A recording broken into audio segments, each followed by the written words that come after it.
আচ্ছা, ফিন্যান্সিয়াল চার্টগুলোকে কি শুধুই কিছু সংখ্যা আর আঁকাবাঁকা লাইন বলে মনে হয়? আসলে কিন্তু তা নয়। এগুলো হলো বাজারের ভেতরে চলতে থাকা লড়াইয়ের এক একটা দারুণ গল্প। আর এই গল্পের ভাষাটাই হলো ক্যান্ডেলস্টিক। প্রতিটি ক্যান্ডেল আমাদের বলে দেয় ক্রেতা আর বিক্রেতাদের মধ্যে সারা দিনের যুদ্ধের কাহিনী। চলুন আজ আমরা এই ক্যান্ডেলস্টিকের রহস্যটাকেই বোঝার চেষ্টা করি। স্ক্রিনের এই দুটো চার্টের দিকে একবার দেখা যাক। বাম দিকে আছে একটা সাধারণ বার চার্ট আর ডান দিকে একটা ক্যান্ডেল চার্ট। মজার ব্যাপার হলো দুটোই কিন্তু একদম একই তথ্য দেখাচ্ছে, মানে ওপেন, হাই, লো আর ক্লোজ প্রাইস। কিন্তু বলুন তো, কোনটা দেখে বাজারের ওঠানামার গল্পটা এক ঝলকে বোঝা যাচ্ছে? অবশ্যই ডান দিকেরটা, তাই না? এটাই হলো ক্যান্ডেলস্টিকের আসল জাদু।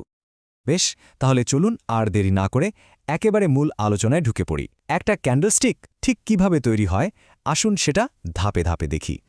একটা ক্যান্ডেলের সবচেয়ে গুরুত্বপূর্ণ অংশ হল এর এই চওড়া মাঝখানের জায়গাটা। এটাকে বলা হয় রিয়েল বডি। খুব সহজ করে বললে এটা আমাদের দেখায় যে একটা ট্রেডিং সেশনে দাম কোথা থেকে শুরু হয়ে ঠিক কোথায় গিয়ে শেষ হলো। বলা যেতে পারে এটাই হলো পুরো ক্যান্ডেলের হার্ট বা কেন্দ্রবিন্দু। এখন আসা যাক রঙের গল্পে। এই রঙটাই কিন্তু বলে দেয় দিনের লড়াইয়ের ফলাফল কি। যেমনটা দেখা যাচ্ছে, বডিটা যদি সবুজ হয় তার মানে হলো দাম বেড়ে শেষ হয়েছে, অর্থাৎ বাজারে ক্রেতা বা বুলসদের দাপট ছিল। আর যদি বডিটা লাল হয় তার মানে দাম কমে শেষ হয়েছে। সোজা কথায় সেদিন বিক্রেতা বা বেয়ার্সরা লড়াইয়ে জিতেছে। আচ্ছা, রিয়েল বডির ওপরে আর নিচে যে সরু লাইনগুলো দেখা যাচ্ছে ওগুলোকে বলে শ্যাডো বা উইক। এগুলো কিন্তু গল্পের মধ্যে আরও কিছু জরুরি তথ্য যোগ করে। এই শ্যাডোগুলো আমাদের বলে দেয় যে দিনের সর্বোচ্চ আর সর্বনিম্ন দাম ঠিক কতটা উঠেছিল বা নেমেছিল। তাহলে দেখুন পুরো ব্যাপারটা কিভাবে একসাথে আসছে। ওপেন, হাই, লো আর ক্লোজ, এই চারটে ডেটা পয়েন্ট মিলেই তৈরি হচ্ছে একটা সম্পূর্ণ ক্যান্ডেলের চেহারা।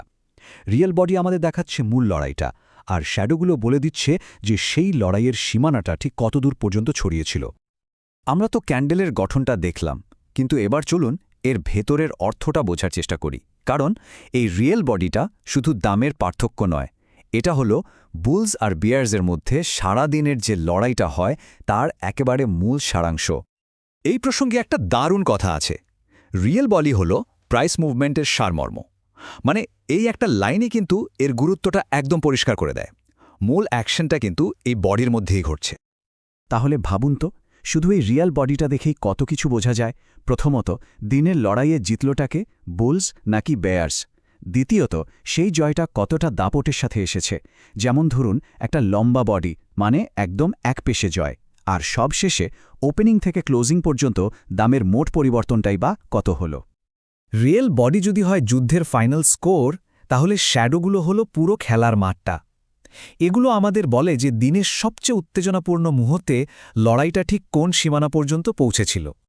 ব্যাপারটা খুবই সহজ। উপরের শ্যাডোটা হলো ওই সেশনের সর্বোচ্চ দাম, আর নিচের শ্যাডোটা হলো সর্বনিম্ন দাম। এই দুটো মিলে আমাদের একটা পরিষ্কার ছবি দেয় যে বুলস আর বেয়ার্সরা আসলে কতটা এলাকা জুড়ে তাদের লড়াইটা চালিয়েছে। এখানে একটা ইন্টারেস্টিং তথ্য জেনে রাখা যেতে পারে।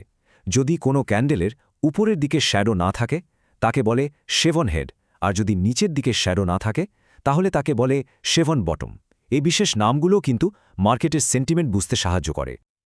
আচ্ছা, এতক্ষণ তো আমরা ক্যান্ডেলের গঠন নিয়ে কথা বললাম। এবার একটা খুবই ইন্টারেস্টিং জিনিসে আসা যাক।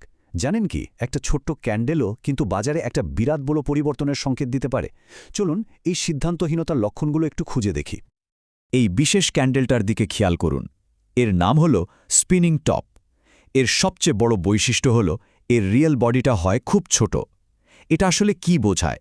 এটা ক্রেতা আর বিক্রেতাদের মধ্যে একটা হাড্ডাহাড্ডি লড়াই বা দড়ি টানাটানির মতো অবস্থা বোঝায়, যেখানে দিনের শেষে কেউই পরিষ্কারভাবে জিততে পারেনি। তো মোদ্দা কথা হলো, একটা স্পিনিং টপ বাজারের সিদ্ধান্তহীনতার একটা বড় সংকেত।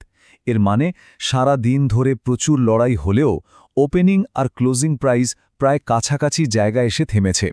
বাজারে একটা ভারসাম্য বা কনফিউশন তৈরি হয়েছে। এরপর কি হবে তা নিয়ে একটা অনিশ্চয়তা। চলুন এবার একটা বাস্তব উদাহরণ দেখা যাক। এই চার্টটা দেখুন, বাজারটা একটা ডাউন ট্রেন্ডে আছে, মানে দাম একটানা কমছে। এখন ৭ই এপ্রিল তারিখে তৈরি হওয়া ওই ছোট্ট ক্যান্ডেলটার দিকে ভালো করে লক্ষ্য করুন। আসল ব্যাপারটা হলো ওই ছোট্ট ক্যান্ডেলটাই একটা স্পিনিং টপ, ভাবুন বাজারটা একটানা পড়ার পর এই ক্যান্ডেলটা ছিল একটা প্রথম সতর্কবার্তা বা টেন্টেটিভ ক্লু। এটা যেন ইশারা দিচ্ছিল যে বিক্রেতা বা বেয়ার্সরা ধীরে ধীরে তাদের শক্তি হারাচ্ছে, তাদের দাপট কমে আসছে। তাহলে এই উদাহরণ থেকে আমরা কি শিখলাম?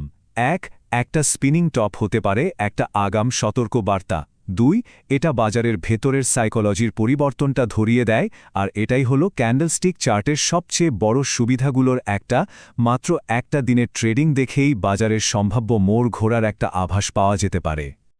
তাহলে শেষে একটাই প্রশ্ন, যদি একটা মাত্র ক্যান্ডেল একটা গোটা দিনের লড়াইয়ের গল্প বলতে পারে, তাহলে একবার ভাবুন তো, পুরো একটা চার্ট জুড়ে ক্রেতা আর বিক্রেতাদের লড়াইয়ের কি বিশাল এক মহাকাব্য লেখা থাকে।